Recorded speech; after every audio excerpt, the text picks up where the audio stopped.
this meeting to order with the Pledge of Allegiance. I pledge allegiance to the flag of the United States of America and to the republic for which it stands, one nation, under God, indivisible, with liberty and justice for all.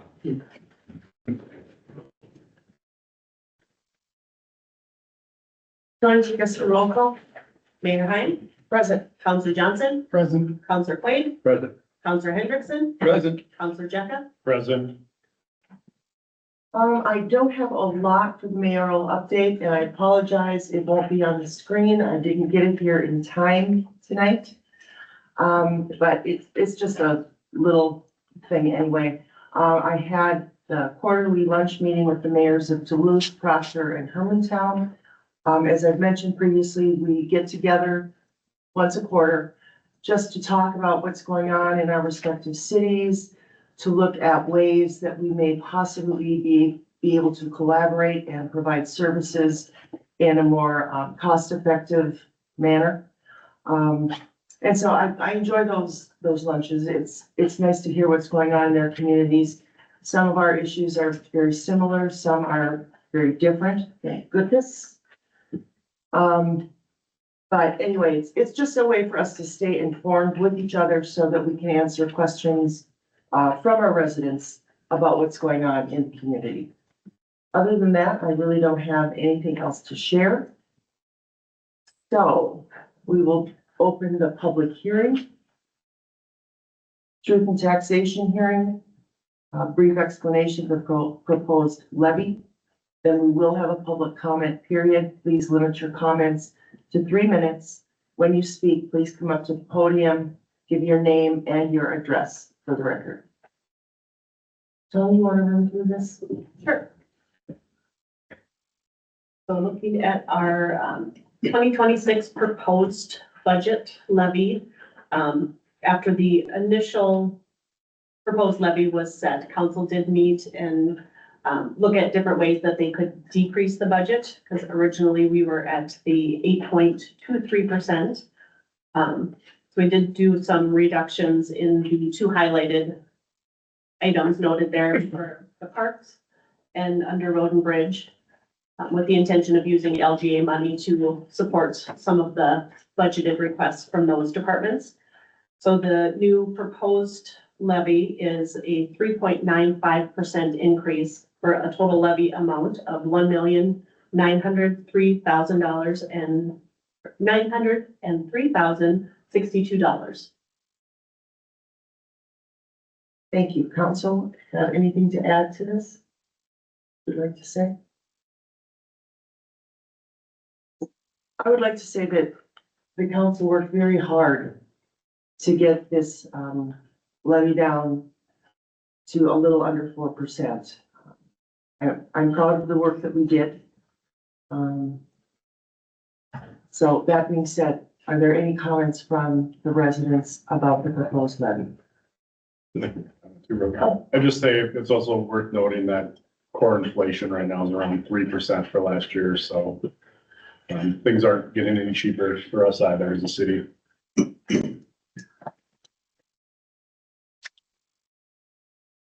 Any comment from the residents?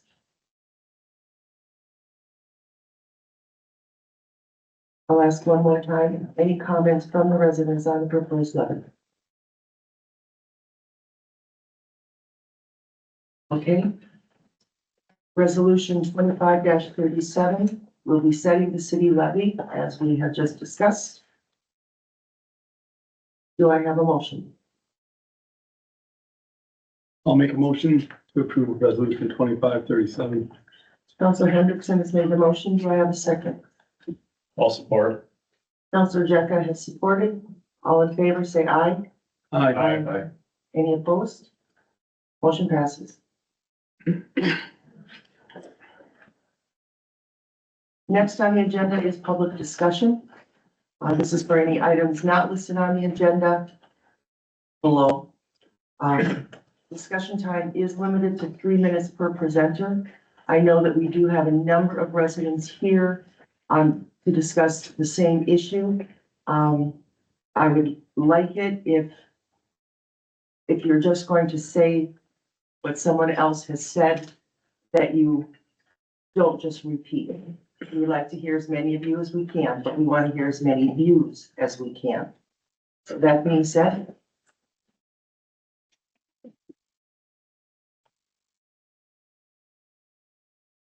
Eric Alshire, 4802 Arnold Road. Absolutely nothing to do with Schultz, sorry. On a whole nother topic, I was just curious about the last meeting's minutes. I noticed that today is just the budget meeting minutes. I was just curious where 11/24 meeting minutes and how long it usually takes to process those.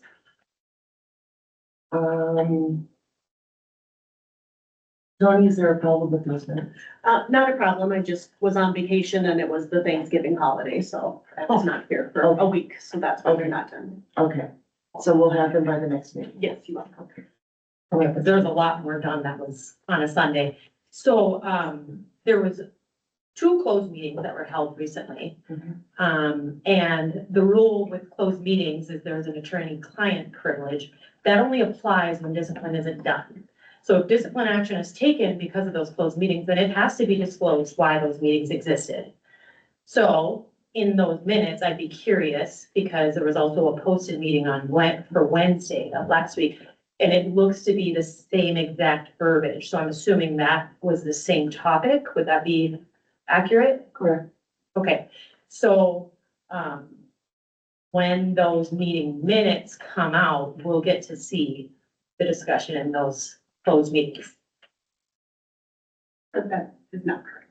Okay. Refresh us on the correct protocol for that, for those meeting minutes. For when it was closed for that particular discussion, there is not anything that is in the minutes, just that it was closed for discussion for potential, I don't remember the exact terminology that was used with that, but You should. Will that information be made public at any time? I believe if there is disciplinary action, then once the disciplinary action has taken place, then that information is public. I do not believe there's a requirement for minutes from that. Okay, What is considered disciplinary action? Because isn't being sent home discipline? it's my understanding the individual was sent home for a breach of safety practice so that an investigation could be done. Okay, but then that would be discipline. I also believe it's a paid leave. So that's determined to be not disciplinary when It it's, is not disciplined until the council has voted on it. okay. So this attorney-client privilege, that means the attorney was involved in these meetings? No, the attorney was not. We had information from the attorney, but the attorney did not attend. Okay, I look forward to those meeting minutes. You have a great day. Thank you, Karen, you as well.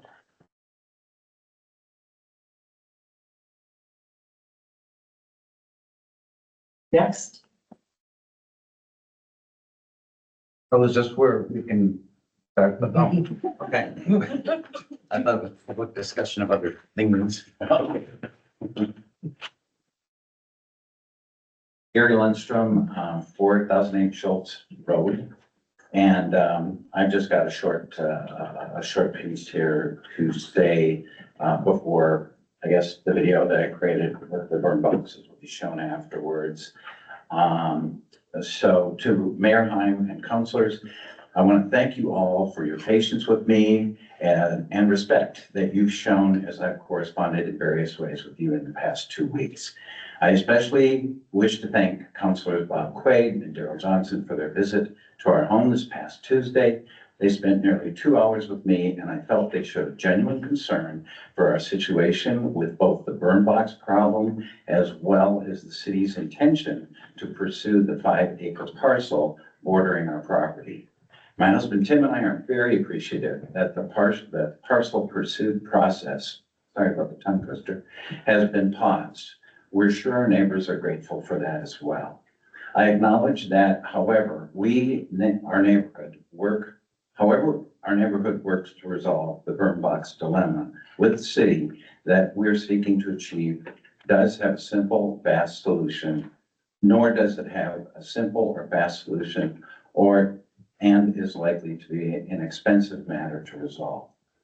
I suggest that myself and my neighbors are willing to do so,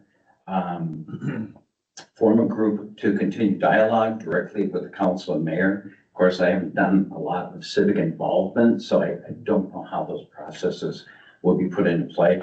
But that we form a group and dialogue directly with the council and mayor and fire chief Nemi in an organized, methodical fashion. I feel if we do this, then whatever we do over the next several months, a year, doesn't have to be more of an issue at future council meetings, other than as an update as to what is happening with the burn boxes on Schultz Road. I do have a request to have this Schultz burn box video put up on the fire department and or the Rice Lake Facebook page, and allow our community to give input.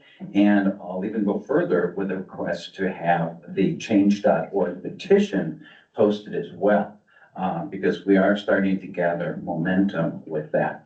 And then the only thing that I wanted to add was, I think 2 weeks ago was when Fire Chief Nemi was talking with us, some of us out here after the meeting, and described as to why the use of the burn box facility. Are there two of them, one in West Duluth and at LSC? No. Okay, there is only one. But I was just hoping that, if possible this evening for Fire Chief Nemi to go into detail or at least explain to the audience as a whole about the prohibitiveness of that. So then maybe there can be some give and take on that. So I think that's about it. Now I want to quit talking and allow for it to be open to others. Thank you so much. Thank you. Do we have the video ready? Yeah, why don't we play that now?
Thank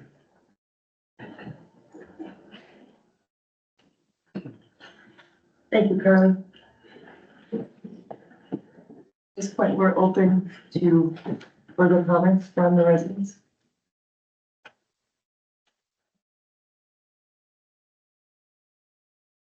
Hi, Warren Koskinen, 4069 Schultz. We're told, when I asked about the environmental impact study, whether there was one done, and we were told no. State of Minnesota says mandatory EIS requirements are often triggered by the size and scope, which is what you said, or when the project is inconsistent with the city's comprehensive plan. That means you screwed up. Because I was in on that comprehensive plan, and the safety of Rice Lake citizens was number one. And my wife's health is on the top of that in my book. There was no EIS done. That whole thing should be dug up and moved. There's plenty of room on the fire hall parking lot, put your burn boxes, and if the people there start bitching about it, then you know what we're up against. But you screwed up right out of the gate. So that's all I got. Thank you. Are there others?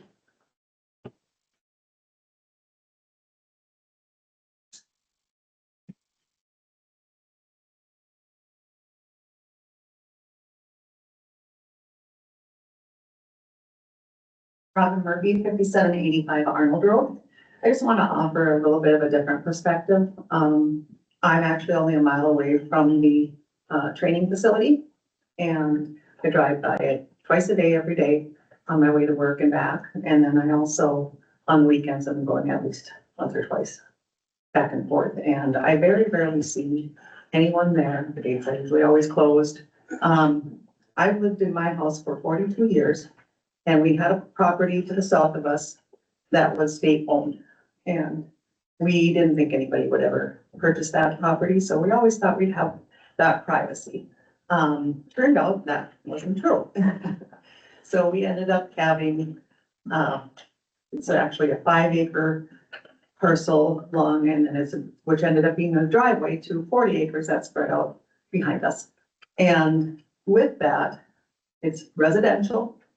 We thought, okay, well, it turns out that wanting something to be residential, not necessarily the best option. We have people driving back and forth all the time at all hours of the night. We have, kids running their 4-wheelers, which I don't blame them. You know, I don't have anything against our neighbors, but it's noisy. And we have people, you know, with fire pits and fire, we get smoke, you know.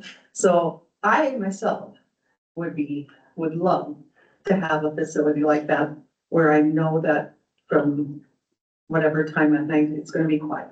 And it's only going to be once or twice a month.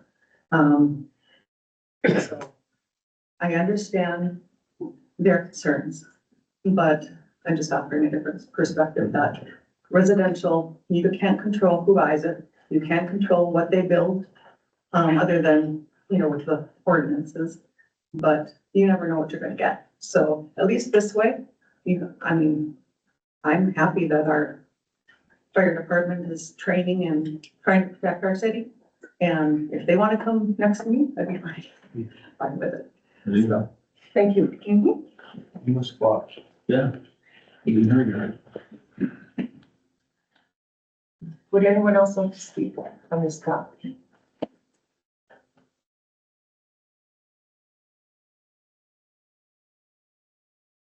Council? Oh, I'll be quick.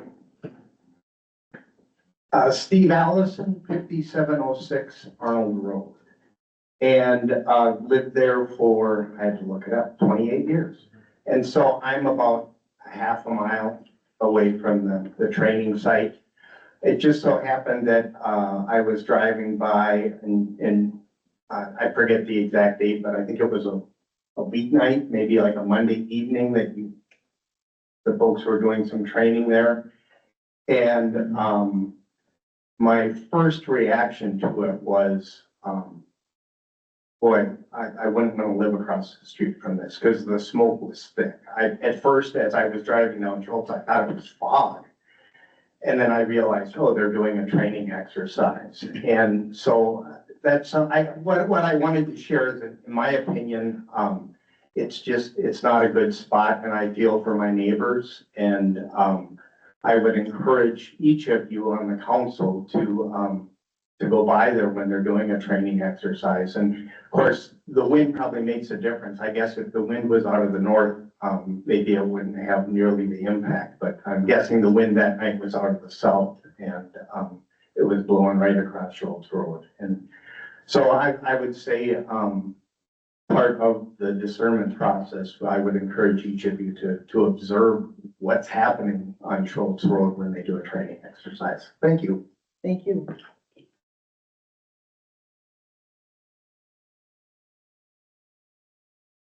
Is there anyone else on this topic? Could I say one thing? All of the neighbors that are here have signed the first petition that was requesting for the burn boxes to be removed. And I thank you for that. I know we don't normally discuss during public discussion, but this is the second time this has been brought to us. I know that you visited. You were both, right? Sure. Can you give me some insight on what you found? Well, I find it unsightly. In support of our fire department, though, it has a function. It has a good function.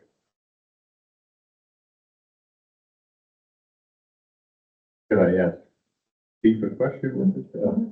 How often do you do the burns? The burns specifically. Since we've had the first floor completed, we have burned in there 3 separate times. And the only time that it's been an issue that's been brought to our attention was this last one. And going forward, we're not going to be burning in those boxes December through March, most likely. So that would leave approximately 8 months potential. Realistically, with the training curriculum that we need to meet for state standards, realistically, it may happen 5-6 times a year. On a Thursday night, 2.5 hours at a time, roughly. And that would be used by just our department, or are we sharing that facility with other departments? So the concern being brought up that anybody can come in and use our facility when they want, that is not going to be the case. We may offer mutual aid partners to come in and train with us on that same scheduled night, but there wouldn't be any additional outside departments utilizing that space.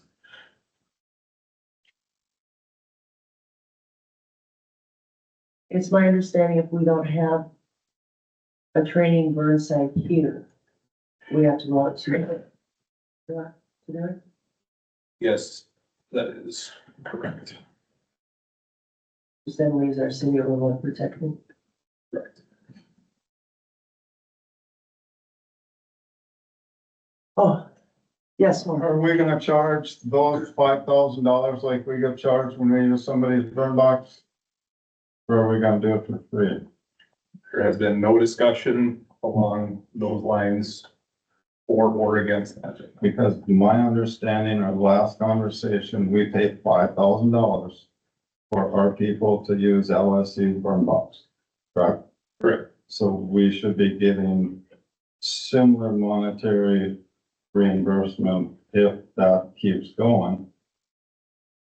Except we would be doing this as a shared training session with those fire departments around us that also respond to our fires. So having them well trained helps us as well. on it. And like I said from the beginning, I have no problem with training, but you're putting our health in jeopardy for the possibility of the training saving somebody somewhere along the line. But in the meantime, we're suffering from the smoke. We can't have a burn barrel in our yard, but we're smelling burn barrels from your buildings. There's just a lot of crazy stuff. Burn barrels in the neighborhood are not the same as what burn barrels we are using. We are still burning wood and hay. People that are using burn barrels in their own yards are burning their garbage. It's not an apples to apples comparison. And my question, when they have had, we've had 3 of them so far? 2 or 3, I don't Okay. remember. If you are in your house with the windows closed, does it still get into your house? Well, the thing of it is, there's, if ifs and buts or candy and nuts, we'd all have a Merry Christmas. We don't know when it's gonna burn. He's saying he's gonna burn in the summer. Everybody's outside in the summer. You're outside from dark to dark. That affects us the most. Like I said, my wife and I were in our hot tub in November and we got chased out. Mhm. And I don't have an issue, and I made a statement of that. It's not in the right setting. If that young lady over there wants, in her 5 acres, please. Heck, I'll help you move it. It's in the wrong setting. Like I said, the footprint of the fire hall, the salt fire hall will fit it all on there. Why isn't it sitting there? The ground was already made up. Just set the boxes and go. But apparently the community didn't want it there, so we got stuck with it because 15 years ago, you got some property that you were forced to do something with. Well, that's unfair to us, especially when you didn't go through the right steps with the environmental impact study. We, as a community, should have had a say so before the dirt started getting hauled in there, according to the state of Minnesota. And it wasn't followed. And that's the frustration. You're saying our lives don't mean jack because we're way rural. I don't know what the reasoning is, but I don't know. I got great neighbors. And now, I don't know, we're banding like brothers here because we feel we got screwed. I don't think we're gonna solve this tonight. Right? Very clear, we're not going to. Mayor? What?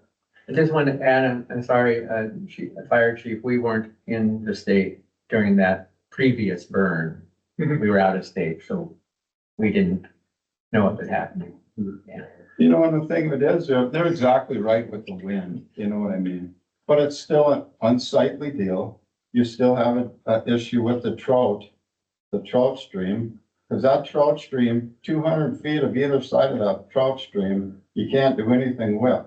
So now if there's an EIS done and there is runoff from the buildings of any kind, does it get into that trout stream? That's what the EIS is for, let alone the smoke coming into our community. So My suggestion is that we set up a committee to look at this. I'm thinking, being that the 2 of you have already kind of stepped in, chiefs, and either you or one of the captains or the assistant chief, you can determine that. And then 1 or 2 residents to see if we can come up with some sort of solution, at least initially, that will be acceptable to everyone. Are you agreeable? Yes. Are you 2 agreeable? Sure. Okay. I have one more question over Mark. When you are running the burn, how many barrels are burning? 2 to 3. And if things get out of hand, you can douse them. And these are 55-gallon barrels on. And then Gary, since you have spearheaded this effort, you and another resident, would you be willing to be on the committee? Definitely. Okay, well, we'll leave it up to you to pick a resident to join you. I'd like to say, I just want to say, I hear you guys. I think you do bring up some valid points, and like the mayor said, we don't have the answers tonight. But I'm confident, I think there will be some compromise we can find. I want to say as a firefighter, just to give you a little bit of my perspective, that training that we do inside that burn box, there really just is no substitute for it. It keeps firefighters safer. It gives us a better chance of being able to be successful in what we do. And you just can't simulate smoke and heat. I spent 7 years on another department where we did this training once every 5 years.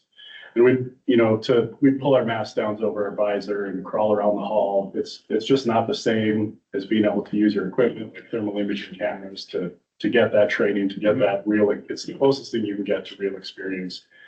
We're not like Duluth where we might run however many fires they run a year. We don't get a ton of that experience, but when we do get those calls, we're doing the same job they're doing. So there's just a lot of value in this for us. I just want to emphasize that point. And I also want to emphasize again that, we are burning clean wood and hay in there. It's really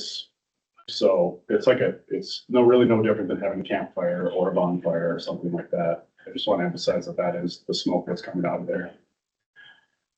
I don't think there's a resident here that is against the fire department and their training. It has nothing to do. We want these people to be trained. And I appreciate that. I It's just want to make sure that's put out there. Yeah, we don't want to suffer through your training. There's gotta be a better place, a better something. Okay, And ultimately it would be the first time the government kind of got the cart before the horse. okay, Can I read the original statement that I put out on social media? Because it does answer the question that Gary brought up about why LSC is prohibited for us on a return basis. Sure. Or would you like me to not? I can have that on record, yes. Mark, can you into the mic, please, just because I Okay. don't get a little bit faded in here. Sorry. Thank you.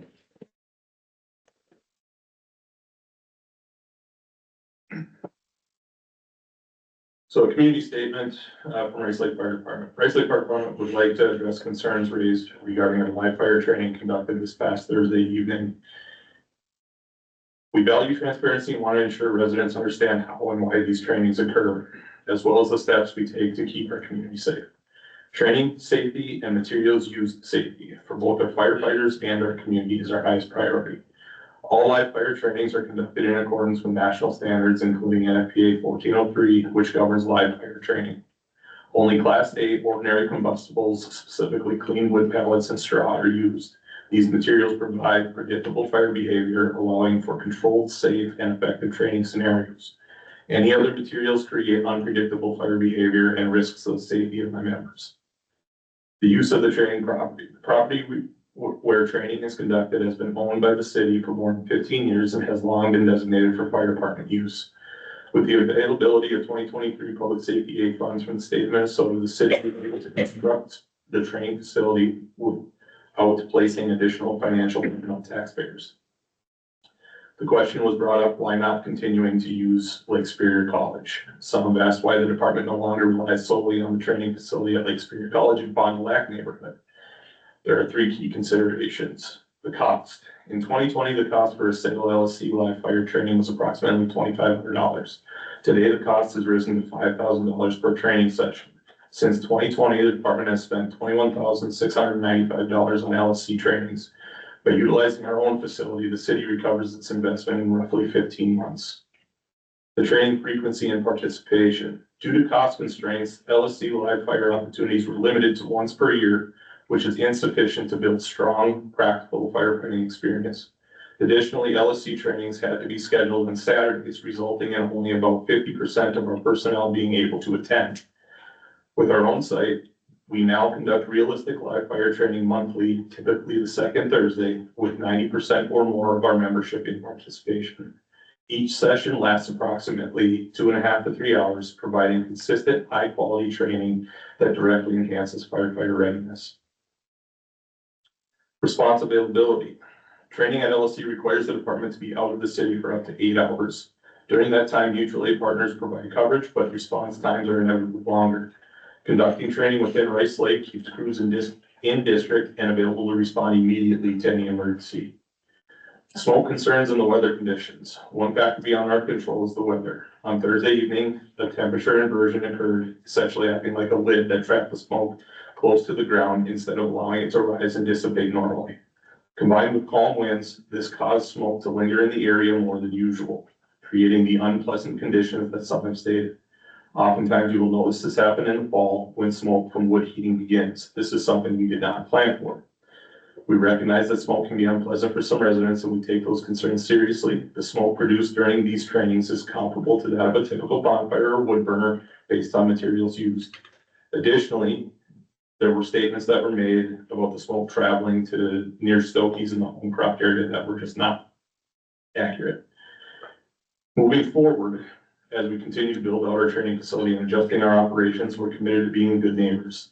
This does not mean we will abandon our training curriculum. However, beginning with our next training, we will notify residents on Schultz Road between Arnold and Howard and Easton in advance of any training expected to generate smoke, so residents can plan accordingly. We appreciate your understanding and support. We work to ensure the Rice Lake Fire Department remains well-trained, well-prepared, and ready to protect our community. If there's further questions or concerns, you can contact myself or city staff. Thank you, Chief.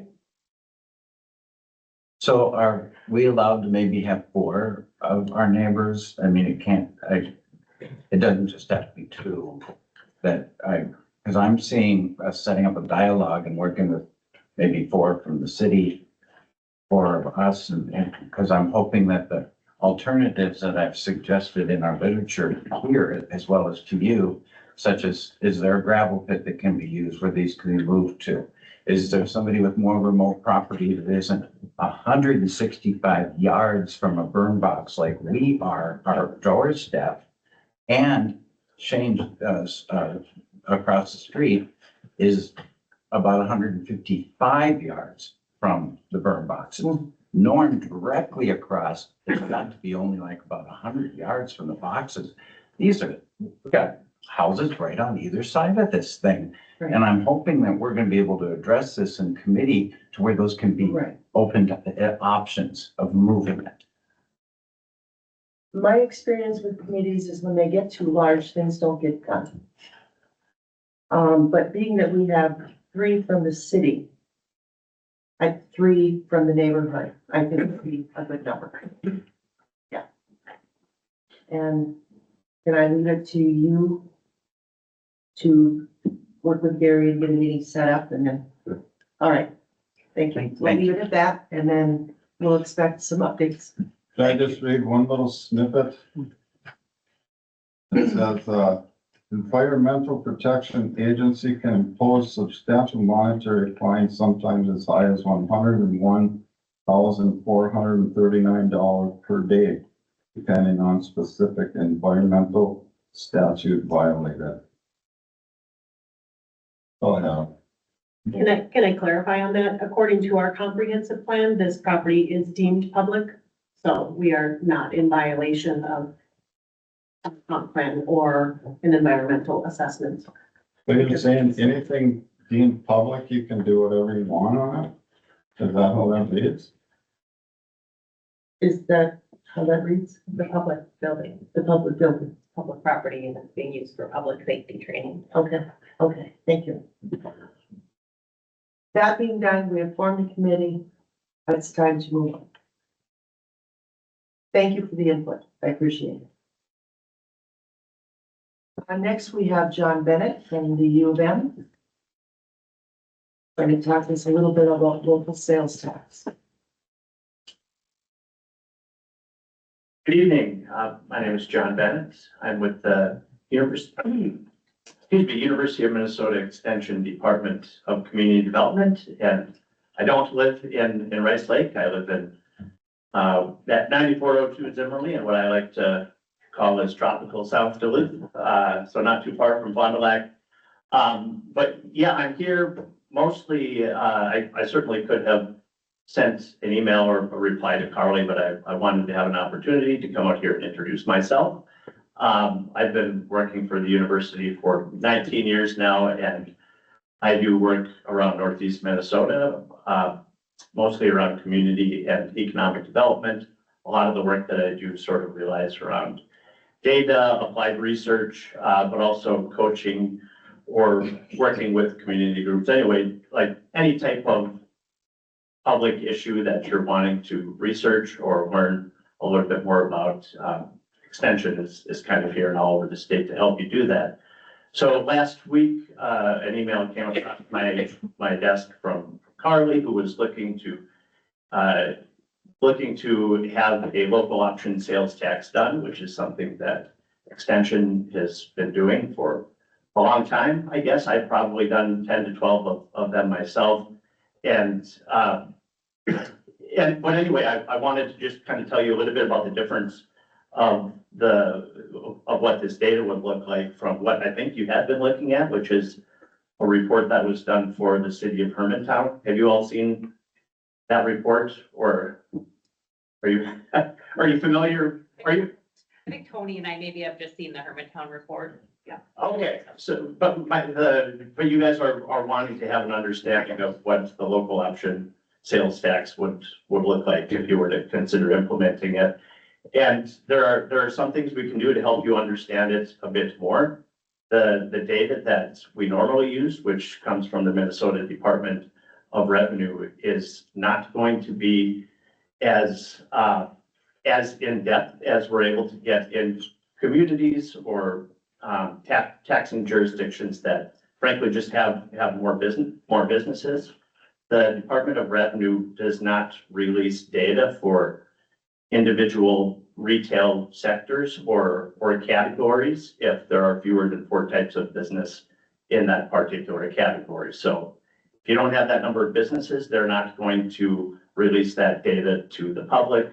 However, they will sort of give us they'll give us a different estimate that's not nearly as,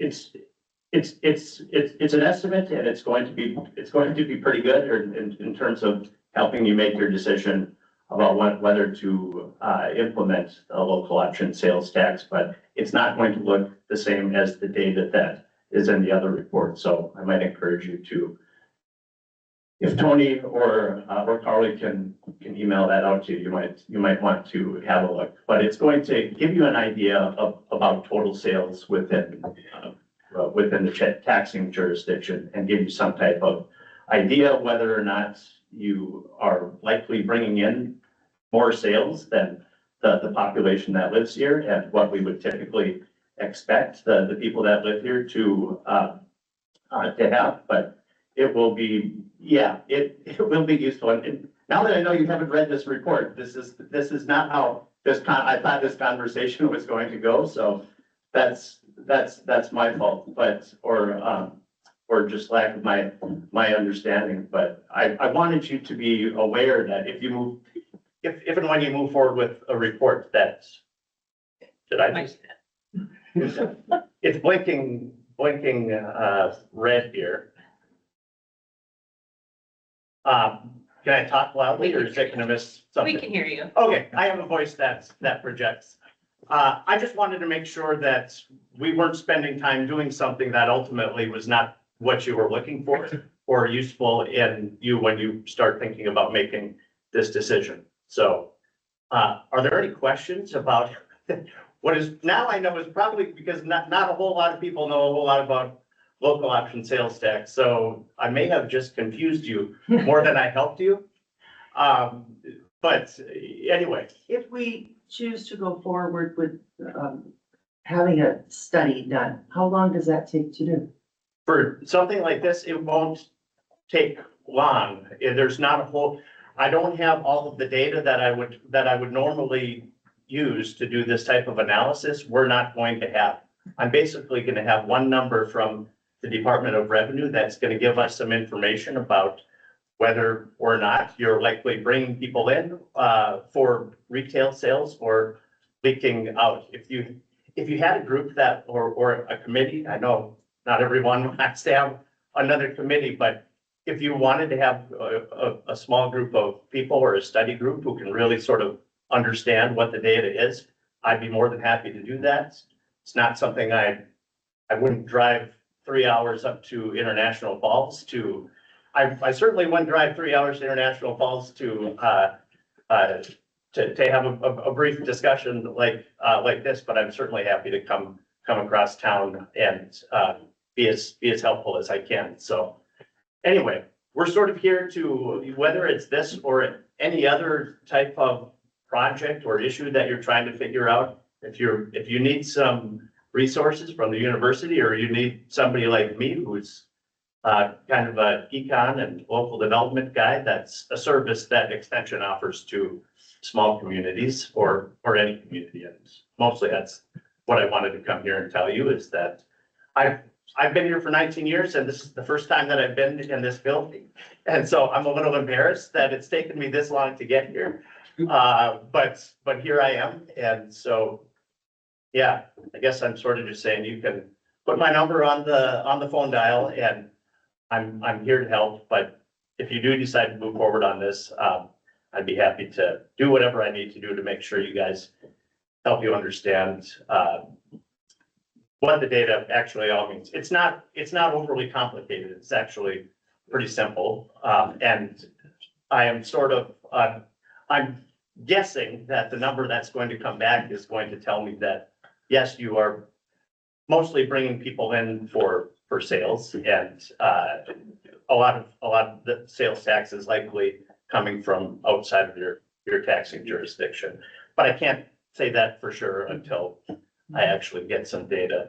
There's also other tools that we can use if you want to understand more about who's coming and who's visiting your businesses, where they're coming from. We have access to a database called Placer AI, and if you have unfortunately, if you have a cell phone, it tracks wherever you go and how long you're there.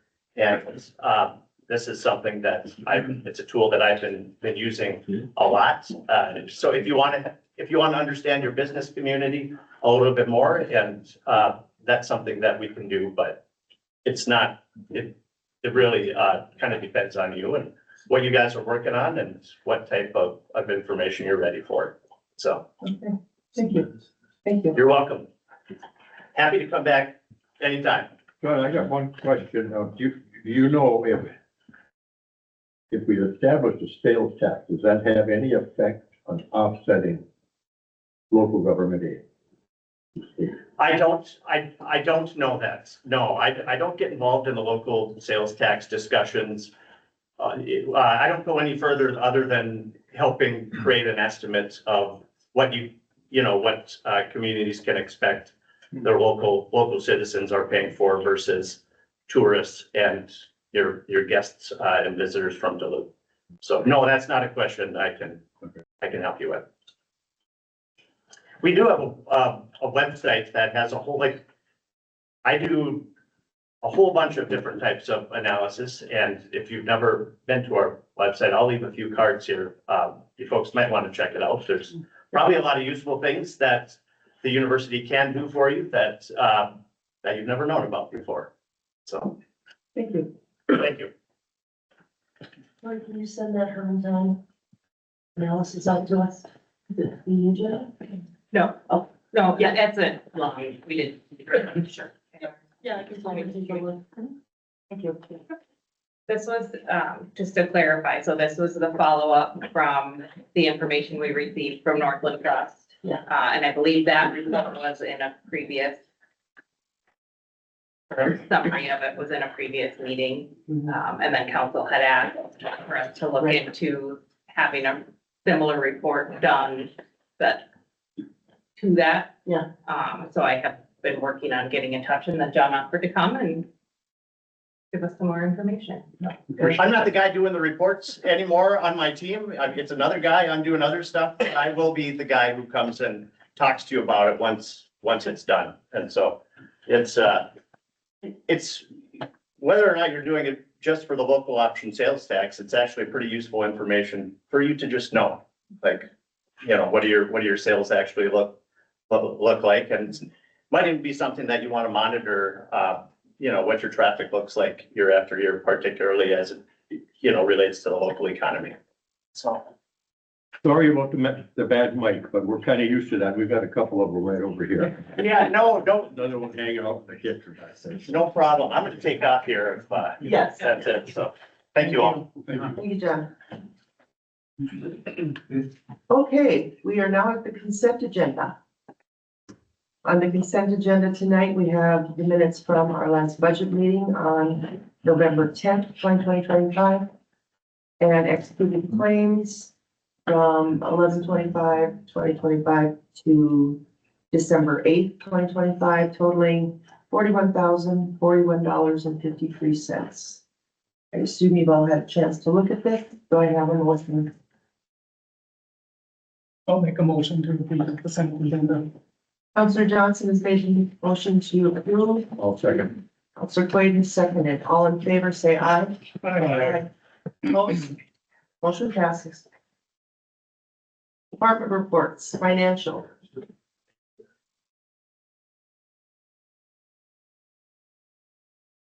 So for the month ending of November 2025, in our Franzen checking account, we have $2,312,350.81. At RBC Investments, we have $1,625,596.42 for a total combined cash of $3,937,947.23. Thank you. Building and zoning department.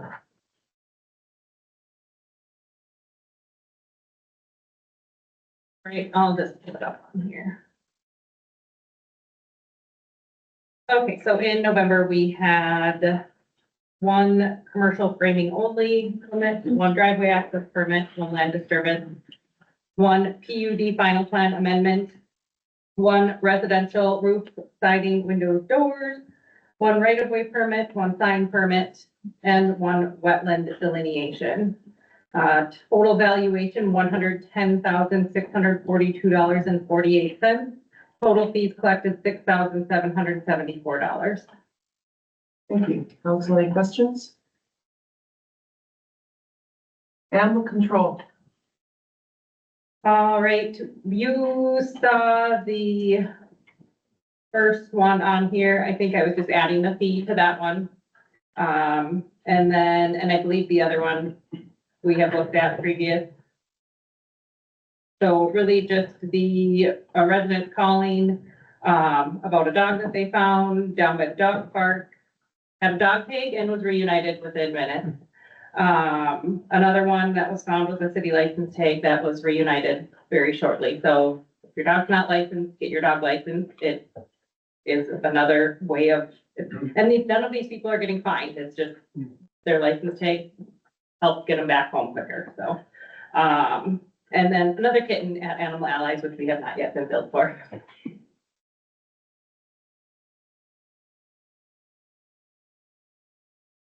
Okay, I assume there's no public works this month or this meeting? No, I got some here. Oh, you got it? Okay. Start with roads. All the snowplow equipment has been assembled and has been currently put to the test. We had two of the last snow events on the 26th of November and the 30th of November. The 26th snow event had a pretty high moisture content, which made the snow obviously really heavy, hard to plow. Throughout the day, the temperatures dropped, causing that bottom layer to hard pack and creating a thick layer of ice, which made it even more difficult plowing conditions. But between the two snow events, it took roughly 17 hours to complete the city's road system, or the road system. Utilities, a little bit of a generator update. All the wire, everything is pulled and ready to go.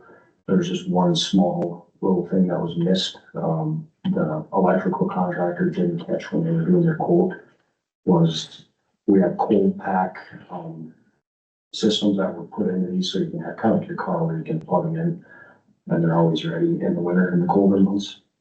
Well, there's nowhere to plug these in to the existing panels at the lift stations, so they had to install 20 amp circuits at each of the lift stations along the TIF outlet plugs. And they're in the process of completing that, and then that should pretty much wrap up that project. The park is obviously closed.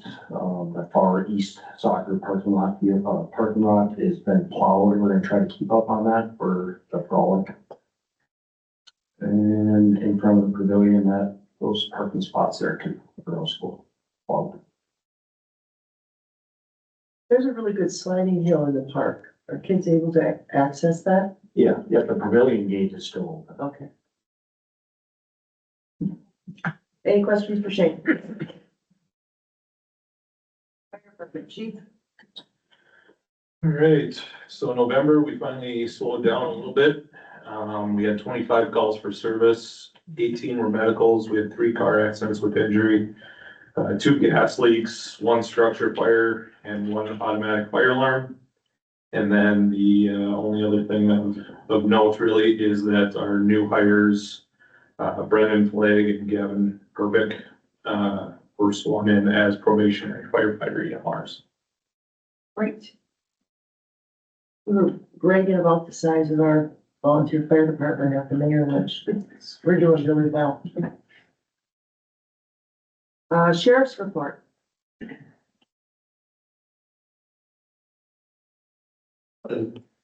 So for the month of November, we had 175 calls or ICRs generated.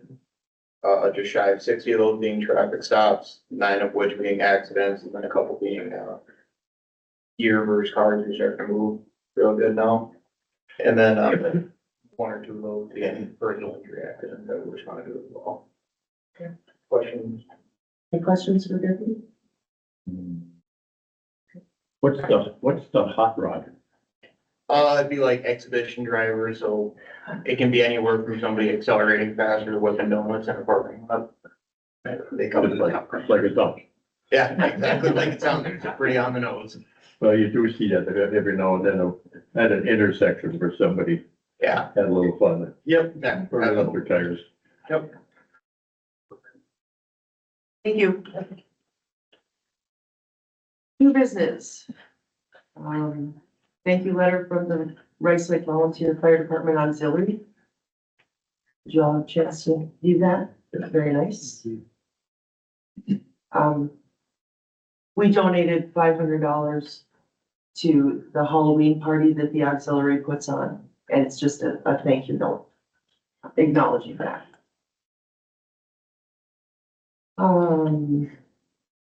Request to purchase 5 MSA G1 SCBA air packs.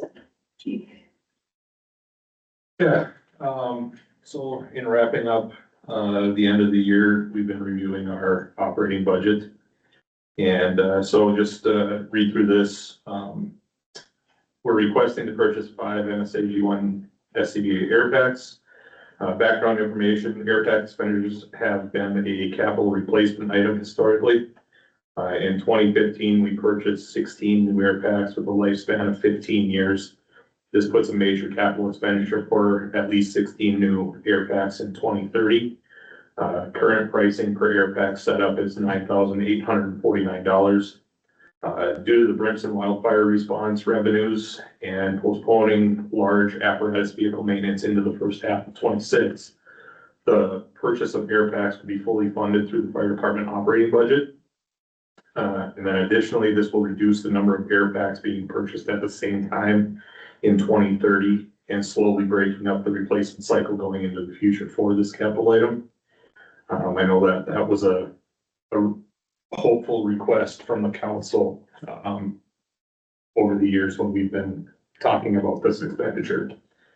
Financial impact, total cost for 5 air packs, 2 air bottles and 5 piece air masks would be $49,245.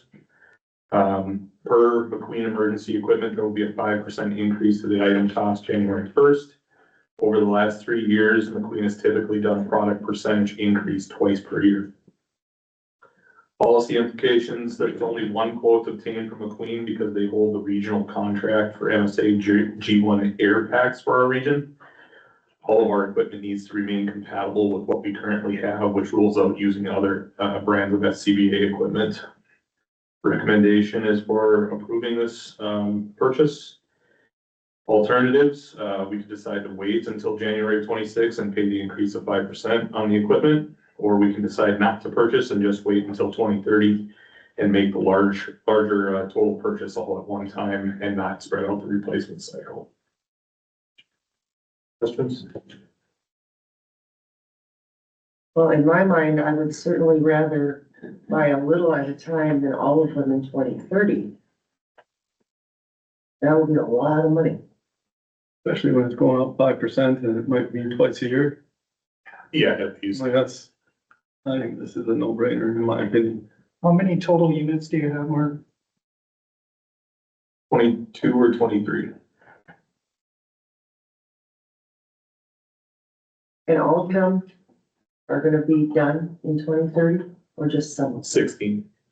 So we can buy 5 now and Hopefully 5 within the next couple of years, and then that would split it up in thirds.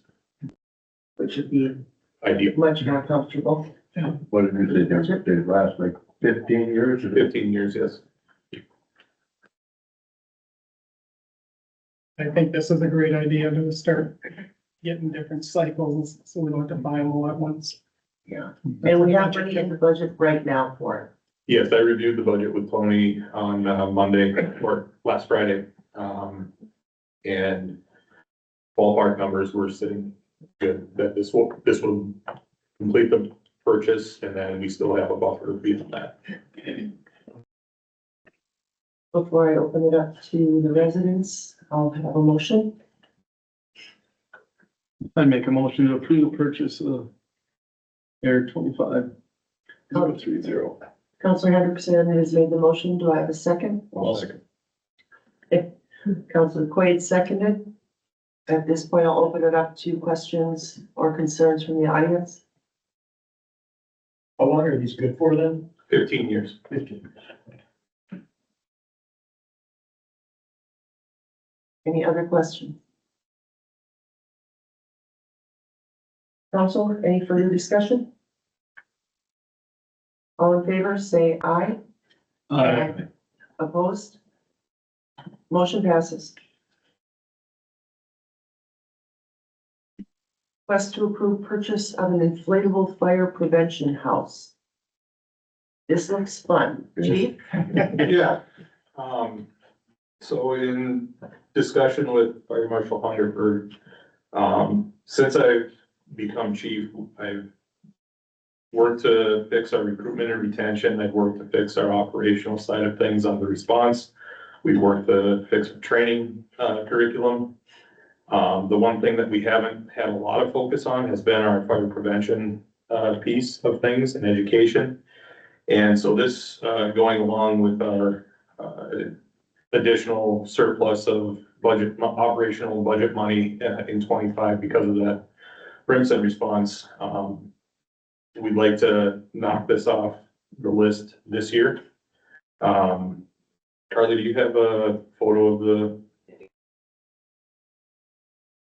So this is essentially what it is. And then inside of that, there's different rooms with different fire safety messages that fire department personnel can interact with kids. They can conduct escape drills from the home. Just another added piece of realism when you're discussing fire safety and just how to get out of a house quickly. Our biggest focus that we've always had is working with the Homecroft students at both our day that they come over to the fire hall, but then having this at other community events such as neighborhood night out or our open house or even the home crop carnival potentially, if there's space. You know, we just feel like we can get in front of more people with something like this that would draw them in, to hear the messaging. And so, the request would be for purchasing this total cost $5,295, and this includes the shipping that comes along with that, and I think that's it. How tall is this? I don't know. It's adult size It is adult size? Yes, adult So an adult can walk? comfortably. Wow. Wow. There are other pictures if you want it. This will take me time to get, if you'd like to see more pictures, I can pull them up with. Gibbing Fire Department has one of these from this same vendor, and they have a great turnout with their community using it. And you said you would pay for this with the money? Operational budget money, yep. So that you're aware, a good number of our firefighters went to Brimson during those wildfires. And we, of course, get reimbursed for that. Seemed like a good use of money to me. Looks like fun. Questions, council? Well, it's all about the fire department tonight, so I know. I think this is a great investment to the community, so. Well, then before I open up for discussion, I'll look for a motion on AIR 25-031, the safety house. I'll make a motion to pass AIR 25031, purchasing the safety house for. Council Jecka has made the motion. Do I have a second? I'll second. Council Johnson has seconded. Any questions or comments from the audience? I bet you can hardly wait to get in that house yourself. Okay, all in favor, say aye. Aye. Opposed? Motion passes. Thank you, Look council. forward to seeing this. Thank you. Yes, thank you. There are no first readings tonight, so we'll move on to unfinished business. The 2026 utility rates. Robin, I believe you are going to walk us through this. Yes.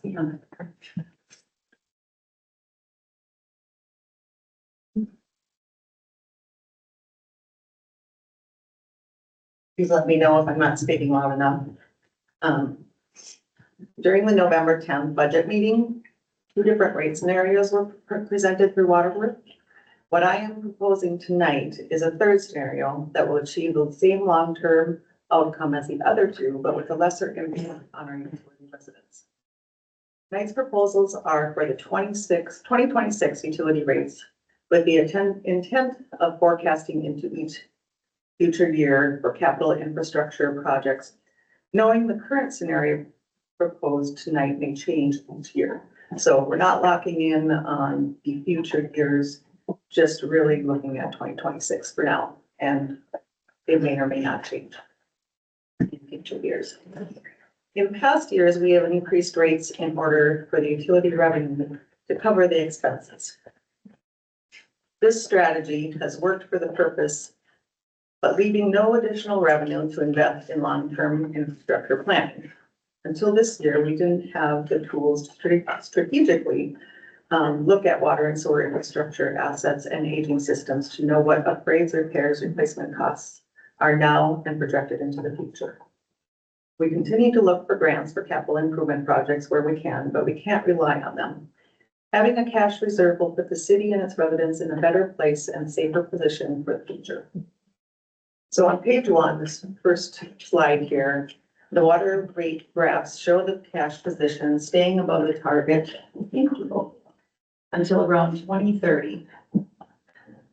Then drops below, but still stays within the operating threshold. So for 2026, we're quite a bit above that cash position, which leaves us enough to kind of put towards the future. And the wastewater rates, it's basically the same, which is the second slide. it shows kind of the same scenario where we stay above, the cash position. And then as it lowers down towards, 2029, we still staying within the operating threshold. And this is where looking at it year over year comes into play. Make sure we're staying above what we need to be. Page 3 is the proposed rates scenarios for 2026. And you can see, I might have to zoom in a little bit, but all 3 rate scenarios show the increase by tier per 1,000 gallons based on the 13%, 12%, 10% for water, and the 12%, 11%, 10% for sewer. And these are just after that, it goes to a 3%, which is basically cost of living. So it's 3% forward from there.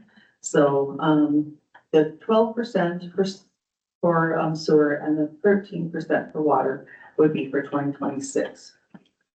The scenario 3 over the 3-year period shows a more linear increase. So if you look at the bottom where it says sewer and water tier 1, it's $4 and I can't quite read it, 60 cents, $4.76 the next year, $4.80, or $4.60, and then the 3% then drops it down to $1.52. So you can see where for those years it's kind of staying the same. And then if you go to the other ones, scenario 1 and scenario 2, just have to scroll back over, you can see it kind of jumps. 732 1 year, 440, 240, 2, which makes it a little harder for residents to plan for. But yet the scenario 3, they all have the same outcome in the end. Then if you go to pages 4 and 5, this is a comparison. I know you can't see them side by side, but they compare one of the previous scenarios with the recommended for 2026. And the data that I used for this is based on the current customer average usage and monthly payment over the past 12 months, and it's by each tier. The customer count is the number of customers within each tier. And then the proposed, the current average monthly payment is what it is today, based on those previous 12 months. The proposed average monthly payment is what with that increase of 13%. And then the proposed average month increase would be that $4.60 or $2.58, depending on which category you're in, because it's broken down by customers with both sewer and water, customers with just water, and customers with just sewer. And then within that, it's broken down by commercial customers and those that are apartments. And the counts, let's see. Okay, this allows you to see the difference in the proposed average month payment and increase between the 2 scenarios. So if you look at the 20%, it's quite a bit more of an increase for 2026 if we went with that versus the 13%.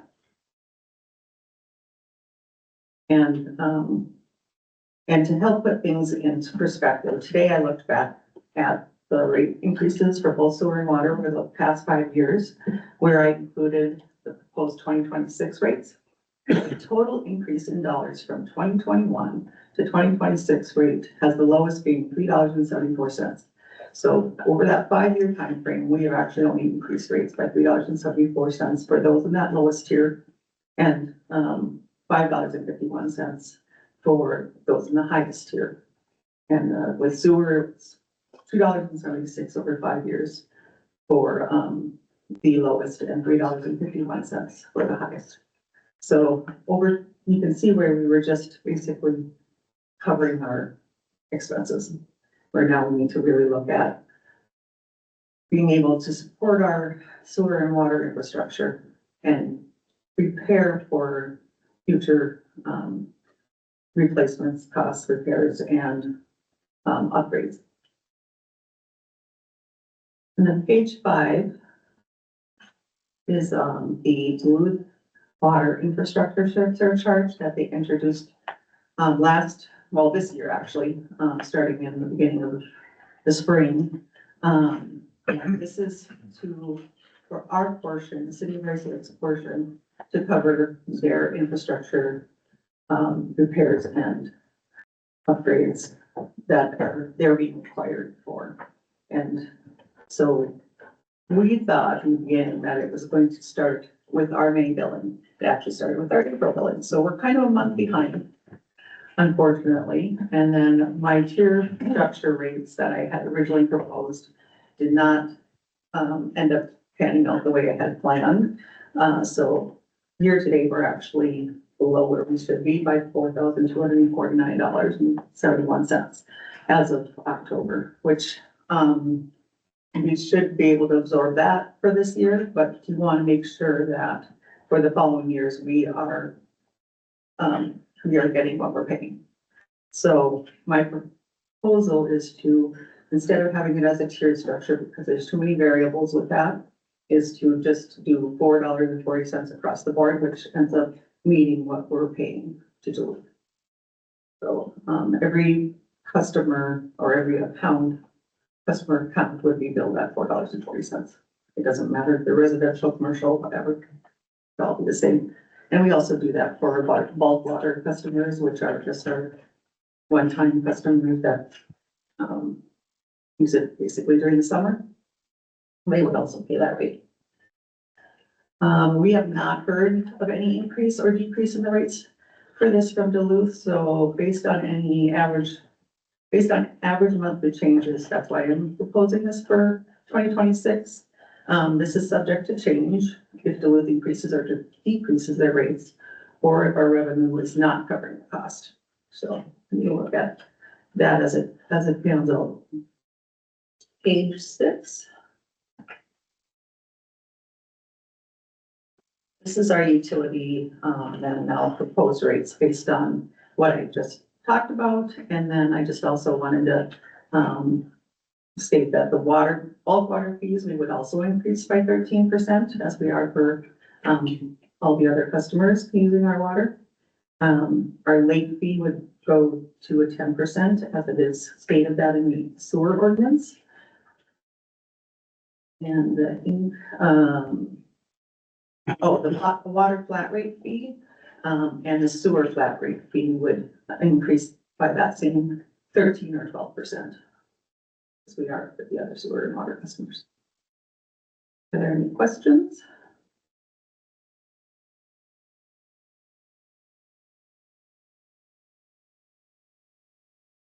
There's a lot going on there, right? I mean, There is. 13% and 12%, I mean, it sounds like a lot when inflation is going up 3-ish or 4-ish%. But I know what we're trying to do in the long run. So those of us that we're on city water and sewer, we're hoping to take care of all of the infrastructure through this so that there's not a substantial payment for that later. So I like that you came up with a scenario where it does drop to 3% by year 4 if we stay on this course. Because then that would kind of not be far off from where we are. So it's a little bit of a hurt the first year. And I know we'll be talking about 2026 specifically, but I think if we can look long-term, 4 or 5 years down the road, we'll basically be going up with inflation, which is a lot easier to handle at that point. I think we'll get a lot less confusion and questions with your more even plan than if we jump 20% the first year or jump from 10 to 17% the third year. I appreciate you putting the work in on this. It's great. Thank you.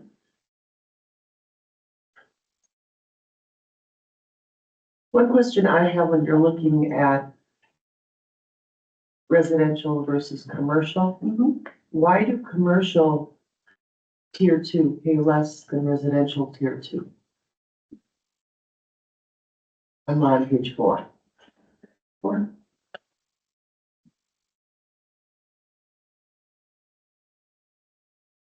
Oh, this is based on real life scenarios. So depending on, there's, it might just be because of the 78, the count of customers under that might, I see. they're a little different. Okay. There's only 6 under the tier 2, so. depending on, and tier two is from 1,001 gallons to 2,000 gallons, so it could be a little commercial, is gonna be out of that, yeah.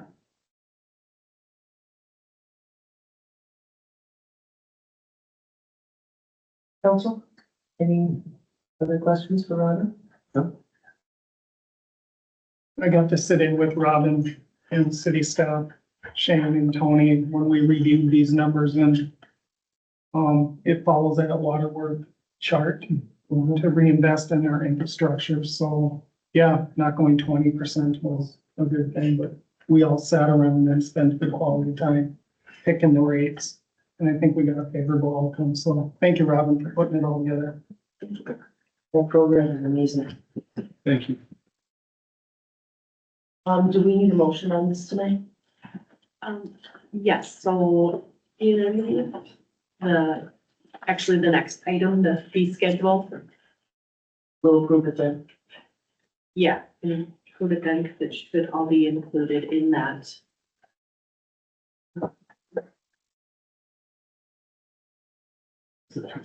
Okay, with the fee schedule, should be there.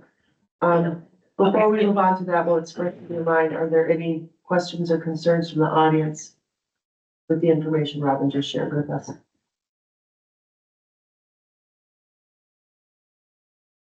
Okay, then we will move on to the fee schedule. Right now, we are looking at resolution 25-38, ratifying the 2026 fee schedule. Fee schedule is also there. At a previous council meeting, you guys did approve the general and then the building permit fee schedule. So it's really just the utility schedule that was added in there. Okay, You can make one motion then. one motion for 25-38. Yeah. I'll make that motion. Counselor Johnson has made the motion. Do I hear a second? I'll second. Counselor Hendrickson has seconded. Again, I'll ask any questions or concerns from the audience before we vote. All in favor, say aye. Aye. Opposed? Motion passes. Last item on the agenda is the performance review summary for Carly Hungerford. As those of you that were at the last meeting know, we had a closed meeting to perform the performance review for Carly. In summary, we like the job that she's doing. She's always willing to do extra when we need it. We identified some areas to work on, set some goals. But overall, it was an excellent performance review. Also, have anything to add? We're happy with that. All right, that brings us to the end of the agenda, so I will look for a motion to adjourn. So moved. Counselor Johnson, move to adjourn.